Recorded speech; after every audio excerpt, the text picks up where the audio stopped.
गायत्री परिवार के कर्तव्य धर्म पथ चैनल पर आपका हार्दिक स्वागत है। परम पूज्य गुरुदेव पंडित श्री राम शर्मा आचार्य जी की चमत्कारी प्रसंग भाग 35 प्रस्तुत है। आज हम लोग चर्चा करेंगे पूर्वाभास पर। गुरुदेव कब पूर्वाभास कराते हैं और किसको कराते हैं और कैसे कराते हैं, तो चलिए गायत्री मंत्र से शुरू करते हैं। ओम भूर्भुवः स्वः तत्सवितुर्वरेण्यं भर्गो देवस्य धीमहि धियो यो नः प्रचोदयात्। एक गायत्री परिजन थे जो अकेले रह गए थे, क्योंकि उनके माता पिता स्वर्गवासी हो चुके थे और उसके बाद इनकी पत्नी का भी स्वर्गवास हो चुका था। अब पूरे घर का भार इनके कंधे पर आ गया था। कहा जाता है कि प्रारब्ध में जो होता है वो होकर ही रहता है। फिर इनको क्या होता है, प्रोटेस्ट में कुछ खराबियां हो जाती हैं, किडनी खराब हो जाता है। ये कई हॉस्पिटल में दिखाते हैं, कोई आराम नहीं होता है। यहाँ तक कि रांची के अपोलो हॉस्पिटल में भी दिखाए, लेकिन कोई सुधार नहीं हुआ।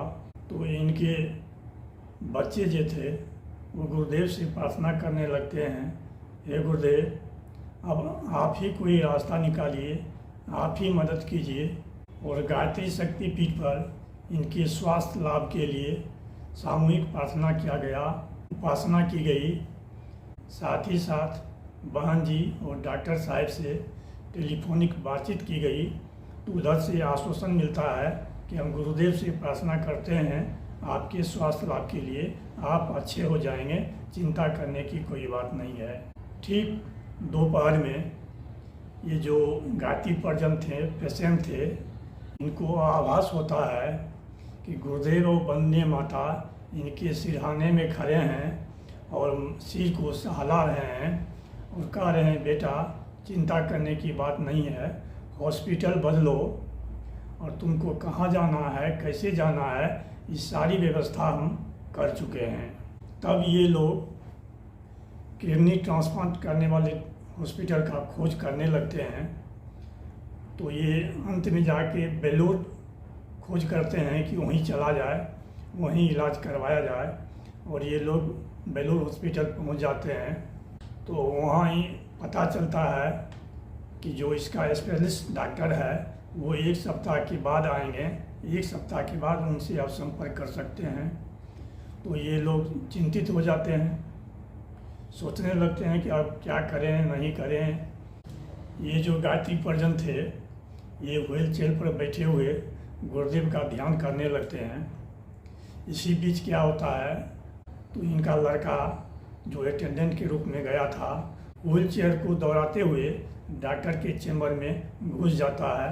डॉक्टर कहता है, क्या बात है। उसके बाद ये लड़का शुरू से लेकर अंत तक धारा प्रवाह सारी बात बता देता है और अपोलो हॉस्पिटल का जो रिपोर्ट था वो सारी रिपोर्ट डॉक्टर के सामने रख देता है। डॉक्टर रिपोर्ट देखता है तो फिर डॉक्टर कहता है, चिंता करने की कोई बात नहीं है, सब ठीक हो जाएगा। दरअसल मुझे कल से ही आप जैसे किसी मरीज के आने का पूर्वाभास हो रहा था। डॉक्टर कहते हैं कि मुझे लग रहा था कि प्रभु किसी अकस्मात रोगी को अविलंब चिकित्सा करने के लिए हमको प्रेरित कर रहे हैं। सच पूछिए तो आज सुबह से ही आप लोगों का ही प्रतीक्षा कर रहे थे।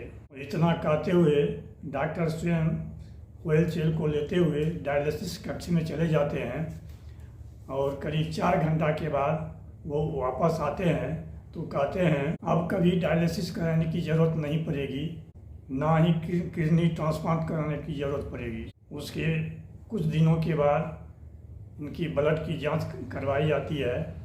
तो जो रिपोर्ट आता है वो रिपोर्ट बहुत ही अच्छा होता है, संतोषजनक रहता है।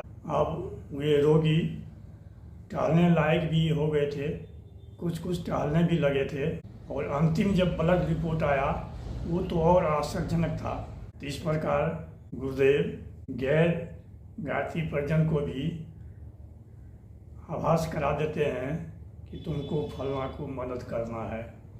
देखिए, ये डॉक्टर जो थे ये ईसाई थे, फिर भी इनको आभास होता है कि आज एक ऐसा पेशेंट आने वाला है जिसको हमारी आवश्यकता है, तुरंत ऑपरेशन की आवश्यकता है, तुरंत जांच की आवश्यकता है। डॉक्टर का जब जन्मदिन था, उस जन्मदिन पर उस बालक को भी बुलाया था जो अटेंडेंट के रूप में अपने पिता के साथ हॉस्पिटल में था। तो वो जन्मदिन समारोह में वो डॉक्टर खुलासा करता है कि जब हम डायलिसिस रूम में थे तो हमें एक अज्ञात शक्ति निर्देश दे रहा था, उसके निर्देशन में हम काम कर रहे थे। तो देखिए गुरुदेव यहाँ किस प्रकार अपने परिजन को मदद करते हैं। और गुरुदेव ये भी कहे थे कि तुम हॉस्पिटल बदलो, हम तुम्हारी सारी व्यवस्था कर दिए हैं।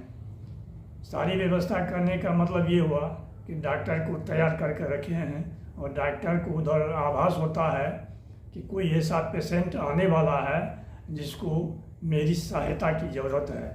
तो देखिए गुरुदेव किसी को कभी भी पूर्वाभास करा देते हैं। तो चलिए आज बस इतना ही। वीडियो के अंत तक बने रहने के लिए धन्यवाद। ओम शांति, ओम शांति, ओम शांति।